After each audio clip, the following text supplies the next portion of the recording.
почетокот на овој протест ќе дадам една поддршка до вас, медиумите и медиумските работници.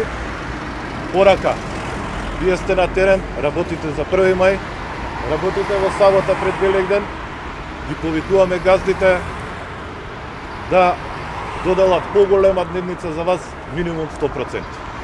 Така. Раководството на КСС во последнава недела, инспирирано од нашиот протест и пресконференции кои што ги направивме во изминатиот период, денеска до владата ќе достави првомајски манифест со точни наши барања. КСС изразува огромна загриженост за лошата економска и социјална положба на работниците, а особено за време на пандемија, кога и многу работници ги изгубија своите работни места. Оваа криза уште еднаш покажа колка е вредноста на работникот за нормално функционирање на општеството, а особено за време на пандемија. Од непроценлива вредност се здравствените работници кои мораме да им дадеме голема почит за оваа цела измината година, што дадоа својот несебичен придонес да помогнат во сите нас. Како и на оние професии кои често не се во фокусот на јавноста, како што се вработените во трговијата, градежниците, одржувачите на хигиена, пожарникарите, полицајците, медиумските работници и други. Од друга страна, пак примањата на работниците не се доволни за достоинствен живот. Не се обезбедува ниту минимален животен стандард за нивните семејства. Оваа пандемија на тест ја стави демократијата во нашето општество. Како и насекаде во светот, но за жал, ние како општество не покажавме дека сме сремни да стоиме рамо до развиените демократии.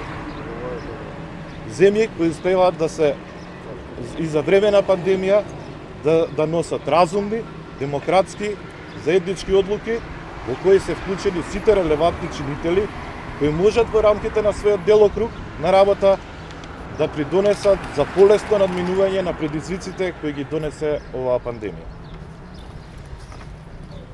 КСС сериозно ги свати новите предизвици уште од почетокот, со кои се соочивме и континуирано укажувавме и баравме исто да се изнадат решенија за надминување на ваквите состојби.